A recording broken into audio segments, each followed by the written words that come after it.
Passion Auto Rétro vous est présenté par Hagerty, assurance de voitures classiques.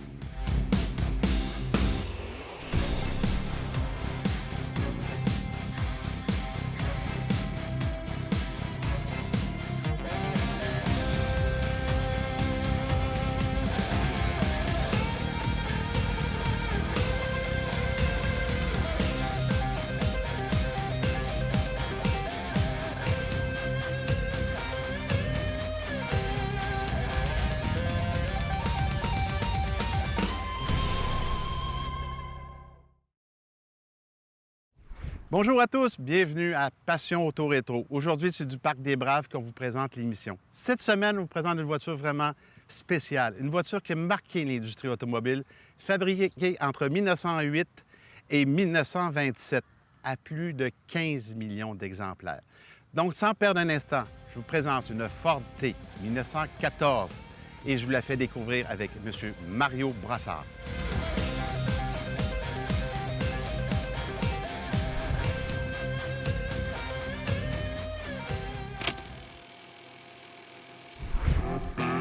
Le modèle T fut produite de 1908 à 1927. Elle est considérée comme la voiture ayant mis l'Amérique sur des roues. Au terme d'un sondage international, elle fut désignée voiture la plus importante du 20e siècle. Durant le premier mois de construction, on ne fabriqua que 11 voitures à l'usine de Piquette. En 1910, après avoir fabriqué 120 000 Ford T, on déménagea dans une usine moderne de Highland Park. C'est à cet endroit que le travail à la chaîne avec pièces interchangeables débuta et en 1914, il ne fallait que 93 minutes pour fabriquer une voiture. Lorsque la 10 millionième Ford sortit d'usine, 9 voitures sur 10 dans le monde étaient des Ford. Au total, plus de 15 millions de Ford T sortirent d'usine. Petite anecdote, Ford exigea de ses fournisseurs que les pièces lui soient livrées dans des bacs en bois de grandeur prédéterminée afin de les démonter et de les utiliser pour les planchers de ses voitures. Quant au reste de ces bacs, on en fabriqua du charbon de bois de marque Kingsford, qui existe encore aujourd'hui.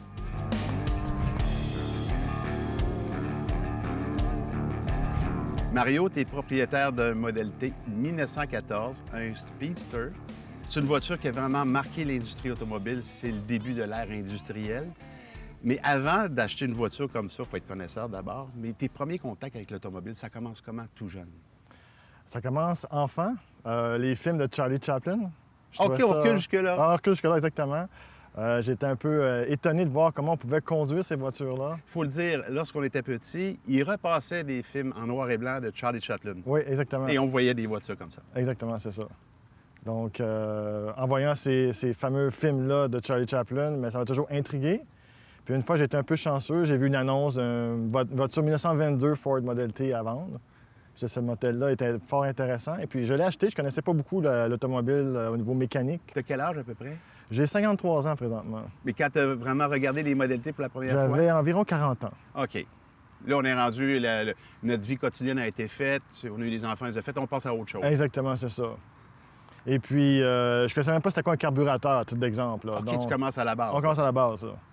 Fait que c'est vraiment une passion qui est née là. Elle est née là. J'ai eu des pannes moteurs, j'ai eu toutes sortes d'histoires plus amusantes les unes que les autres qui m'ont forcé à apprendre davantage sur la mécanique en tant que telle. Fait que toi, tout petit, c'est vraiment le modèle T qui t'a accroché. Absolument. C'était comme un projet que tu repoussais dans le temps un petit peu. Probablement, inconsciemment, effectivement, c'est quelque chose qui trottait derrière ma tête, là, vraiment. Là. Est-ce que ton père était maniaque de voiture aussi ou tu étais vraiment un enfant qui s'intéressait à ça un peu à part des autres?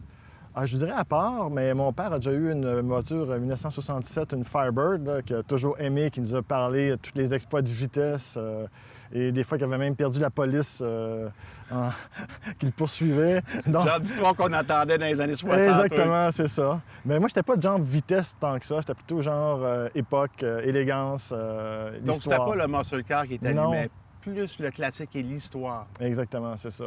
On va parler un petit peu de ta première modèle T que tu as acquise.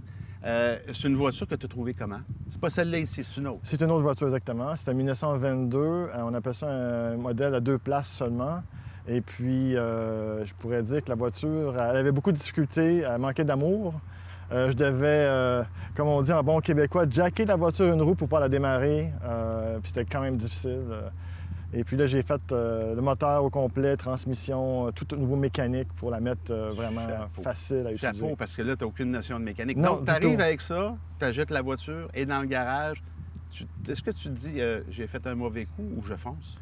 Je me suis dit, on fonce. OK. On fonce, là. C'est une voiture d'époque. Le pire qui va arriver, je vais tomber en panne, on la remorque jusqu'à la maison, puis on va trouver une solution. Et j'ai été entouré de bons amis aussi. J'ai un ami Marc-André qui m'a beaucoup aidé aussi là, dans la restauration. Là. C'est vrai que l'entourage est important parce qu'on ne Absolument. part pas dans un projet sans contact ou sans connaissance. Il faut vraiment avoir un réseau de contacts. Effectivement. Petite curiosité en terminant cette première partie-là.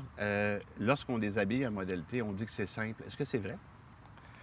Simple et complexe en même temps, peut-être, on pourrait dire, parce que c'est quand même, il y a plusieurs boulons. Moi, je peux vous dire, cette voiture-là, à titre d'exemple, ici, je connais tous les boulons, les bottes, les fils, le bois. Le bois, c'est moi qui le refait aussi, là. Donc, je la connais vraiment par cœur, la voiture. Je pourrais travailler les yeux fermés en sentant les pièces, là, facilement avec la voiture. C'est un vrai travail d'artisan. Oui, vraiment, vraiment.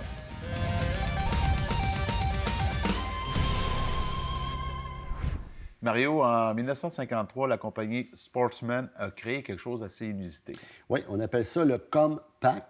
Comme vous allez voir sur les photos, il y a une ressemblance assez énorme avec un Ford de 53 ou 54. Et cette ressemblance est intentionnelle. On voulait vraiment stimuler les ventes de ce type de véhicule récréatif, on peut appeler ça ainsi. Mais ça n'a pas vraiment fonctionné. On a seulement vendu ou répertorié 10 exemplaires. Oh, que c'est pas gros! C'est pas beaucoup, mais aujourd'hui, ça fait une pièce de collection très, très, très rare et difficile à trouver. Si bien que le véhicule était un concept unique un peu. Très unique. Le toit, là, si vous voyez une embarcation, c'est le toit. En fait, un toit modulable. Oui, puis c'est pas parce qu'on vire le véhicule de côté qu'on va sur l'eau. C'est pas assuré que ça va flotter. C'était une embarcation qu'on pouvait enlever dessus le toit. Et rassurez-vous, là, il y avait des arceaux à ce moment-là qui pouvaient sortir et une toile pouvait s'y fixer pour pas qu'il rentre de l'eau pour la pluie à l'intérieur. L'intérieur, c'est une coquille vide. Alors, vous pouviez l'aménager à votre guise, un peu comme un trailer fermé. Une table pliante, on met ses affaires là-dedans, puis on Exact. s'ajuste. OK. Exact. Et la partie arrière, ben, c'était une cuisine d'été extérieure. Donc, on retrouvait tous les accessoires nécessaires à une cuisine pour pouvoir une petite glacière, et choses et d'autres. Là. Un peu comme on voit dans les VR modernes sur le côté. Oui, Un peu ben comme oui, ça, on voit ça aujourd'hui, Oui. justement. Donc, ils ont pris l'idée quelque part, c'est sûr. La remorque faisait 13 pieds et 8 pouces. Et comme j'ai dit, il y avait un toit amovible qui était un bateau. Et le bateau lui-même mesurait 12 pieds, avait 54 pouces de large et 23 pouces de profondeur. C'est quand même une embarcation intéressante. Oui, c'est correct. Hein? Et le poids était de 135 livres pour l'embarcation. Donc, à deux hommes, deux femmes, encore peu importe, on était capable de la débarquer sur le toit. Et naturellement, j'expliquais tantôt, la petite cuisinette d'été en arrière, elle était très bien adaptée. Le poids total de tout le véhicule était de 1180 livres. Quand même. On avait des véhicules à l'époque capables de tirer ça facilement, comme on dirait. Alors, c'était quand même pas trop lourd pour l'époque. Et c'est, comme j'ai dit, aujourd'hui, si vous en voyez un, prenez des photos, gâtez-vous, parce que c'est très, très, très, très, très rare. Et si vous pouvez l'acheter pas cher, achetez-le. Exactement. La semaine prochaine, on va parler on pourrait dire, le père du VR de classe A. On va parler du Travco. Merci, Mario. Merci. Cette chronique vous a été présentée par le magazine V8 Passion.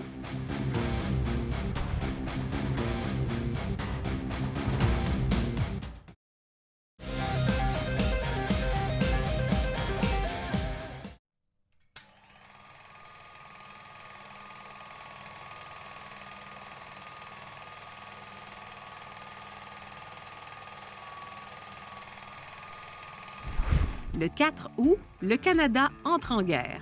Quand la Grande-Bretagne déclara la guerre le 4 août, toutes les colonies de l'Empire britannique, dont le Canada et Terre-Neuve, se retrouvèrent automatiquement en guerre. Le 2 août, Félix Leclerc naît à La Tuque. En plus d'avoir été l'auteur, compositeur, interprète de renommée internationale, il a aussi été annonceur, auteur de textes radiophoniques, de téléthéâtre et de téléroman, interprète à la radio, comédien, animateur, écrivain, militant politique et dramaturge.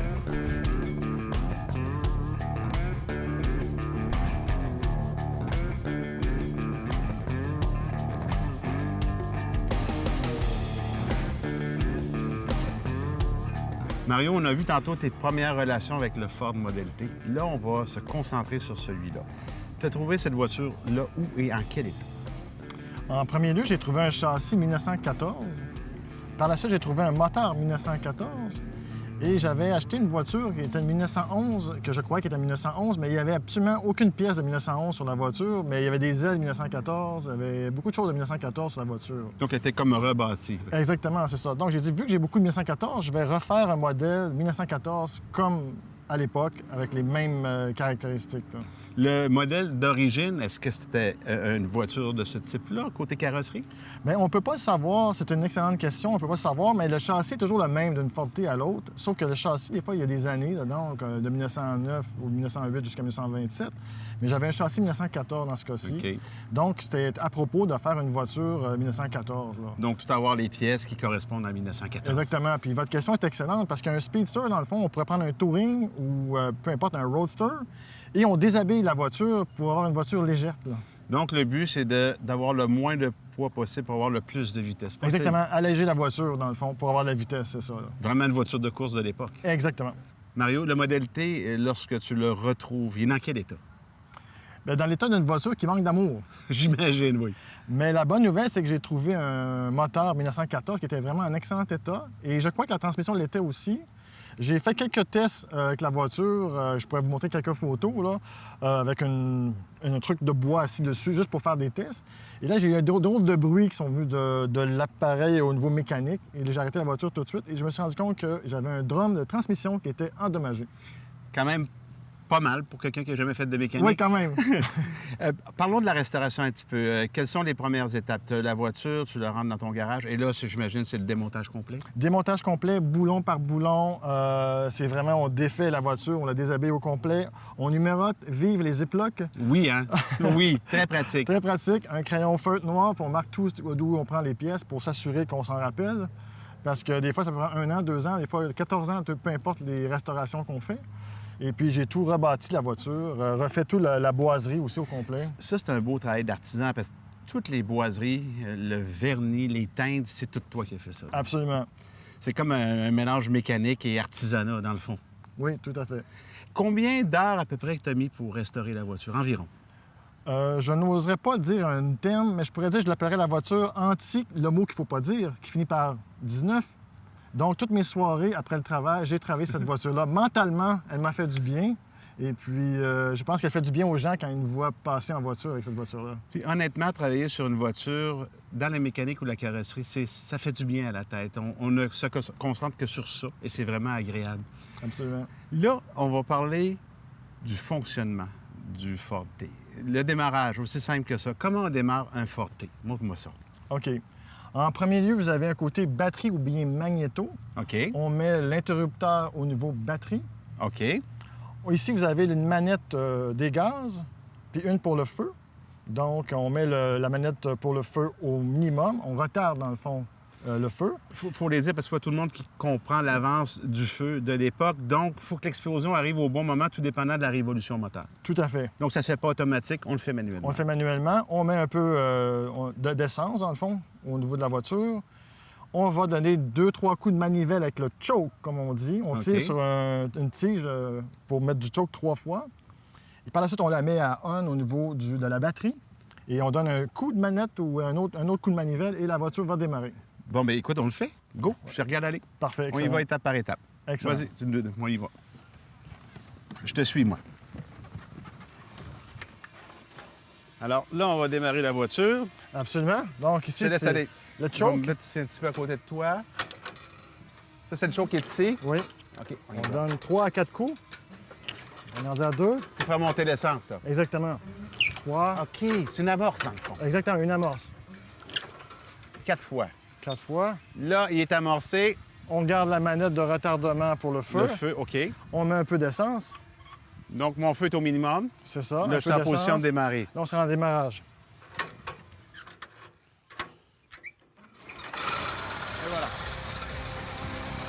Hey, je vais en profiter, Eric, pour les voitures. Petite lumière ici, là.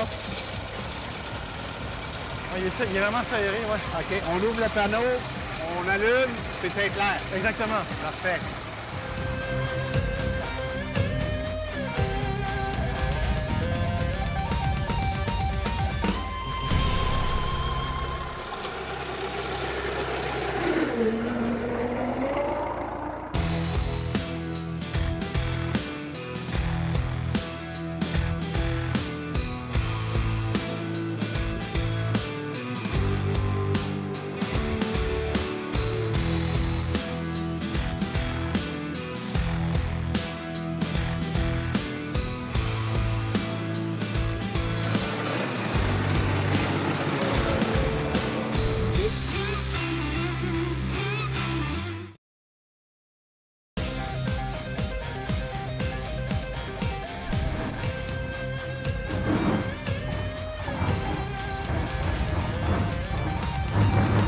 Cette semaine, on parle d'huile avec Marc Dupertec, mais d'huile Racing. Bonjour Marc, comment vas-tu? Ça va bien, toi, Eric? Super bien. Good. Parle-moi un peu, là, on tombe vraiment dans de la niche, des voitures hyper performantes, des moteurs montés au maximum, on peut le Exactement, dire. ouais. Là, il faut des huiles très spécifiques. C'est ça. Alors, nous autres, c'est notre gamme des huiles Racing. On en a développé pour toutes sortes d'applications, stock car, etc., etc., mais ce sont des huiles qui sont quand même, je dirais, très polyvalentes.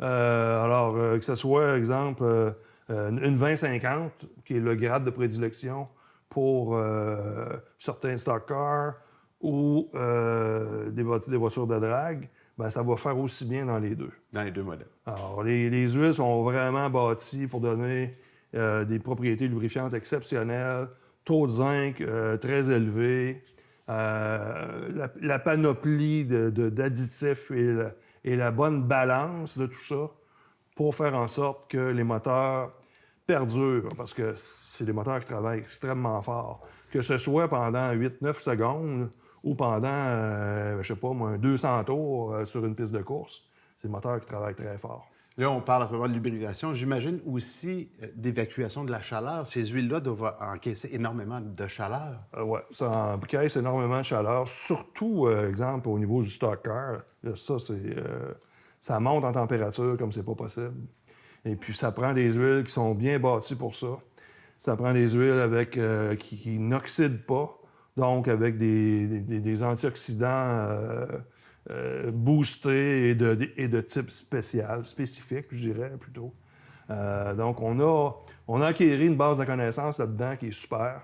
Et puis, en travaillant avec l'équipe, par exemple, de FestiDrag TV, là, notre FestiDrag développement, le programme, et en travaillant avec des gars, des gars de drague depuis longtemps.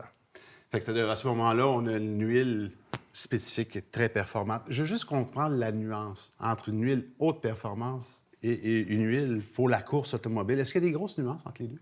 Ah, les nuances sont dans le sens que on n'a pas à respecter de normes. OK. Alors, tu comprends, on peut faire tout ce qu'on veut. Alors, ça s'appelle... on a la planche à dessin, elle n'a pas de limite, là.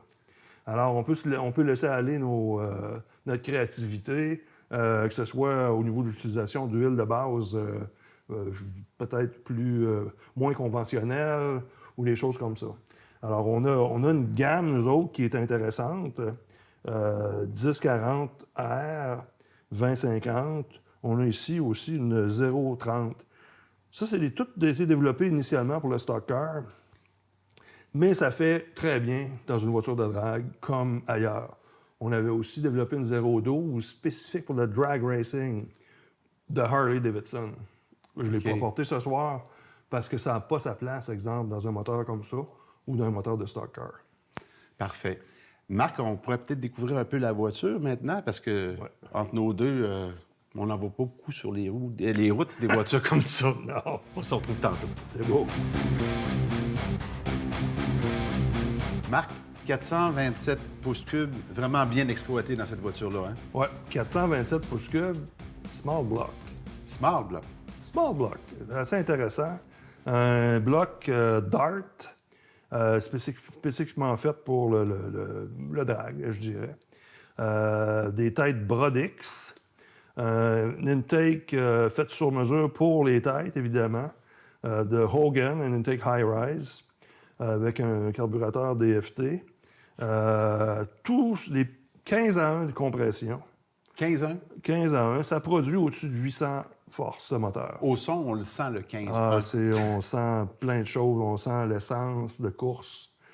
C'est un méchant beau feeling. C'est un feeling. Même le plancher vibrait un petit peu en la Méchant voiture. beau feeling. Alors, c'est la voiture de Christian La Jeunesse, la voiture de course de Christian, qui a été encore une fois assez gentil pour nous accueillir. Et puis, c'est une méchante belle bébite. Le quart de mille, tu m'avais dit tantôt? 9 secondes, à peu près. Quand même rapide. C'est rapide. Absolument. Puis, en soulignant les huiles Hypertech, on peut les trouver également au garage de M. La Jeunesse. Exactement. Chez Inès Customs, puis à sa succursale Autopro sur le boulevard Saint-Anne. Merci, Marc. Merci. Pour expérimenter l'excellence, ce volet vous a été présenté par les lubrifiants Hypertech.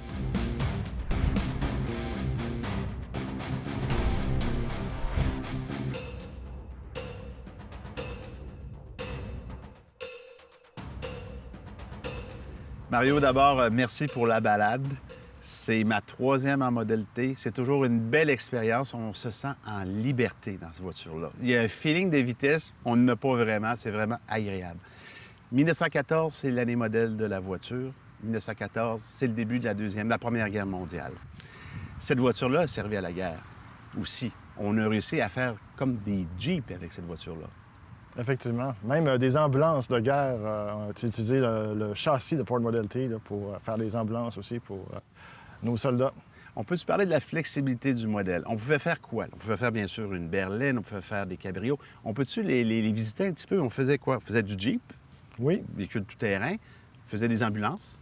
Puis on fait aussi un modèle TT qu'appelle. C'est un camion avec un essieu plus renforcé, dans le fond, là, pour apporter des troupes, apporter du matériel plus pesant aussi, qui était utilisé pendant la Première Guerre mondiale aussi. Il y avait ça aussi. On s'en servait aussi habillé de différentes façons. Là, on a la manière sportive. Exactement. Il y avait le Roadster, Le touring aussi. le Touring, Oui. le Docteur, Oui, le docteur, exactement. Le coupé docteur. le coupé Docteur. Vraiment. Donc, on avait un châssis et une mécanique universelle qui nous permettait de tout faire. Absolument.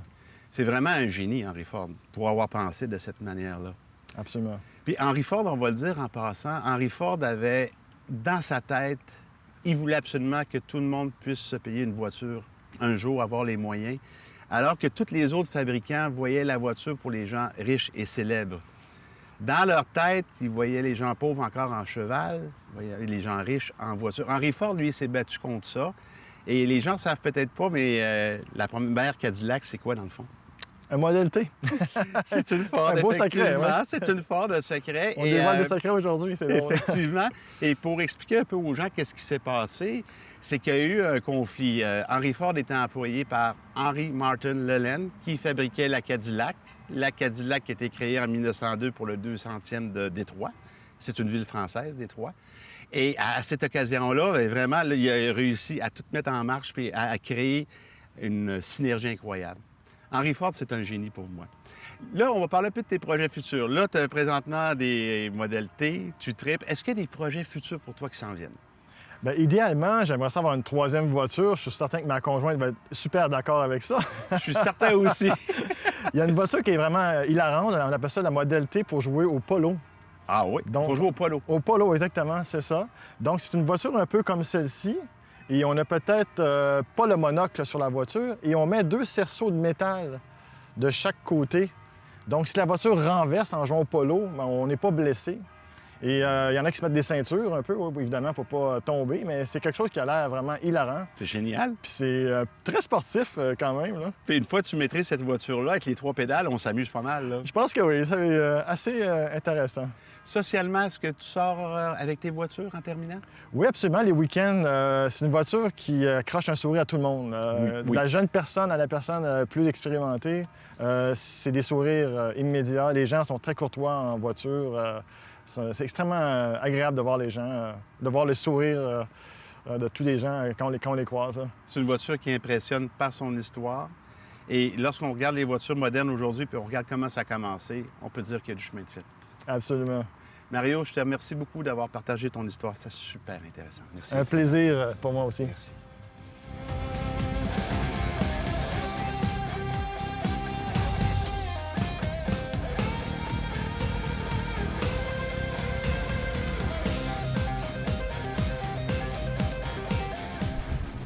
La voiture de la semaine vous a été présentée par Hagerty, assurance de voitures classiques.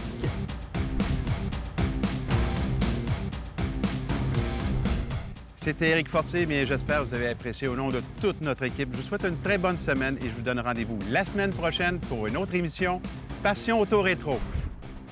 Passion Auto Rétro vous a été présentée par le magazine V8 Passion.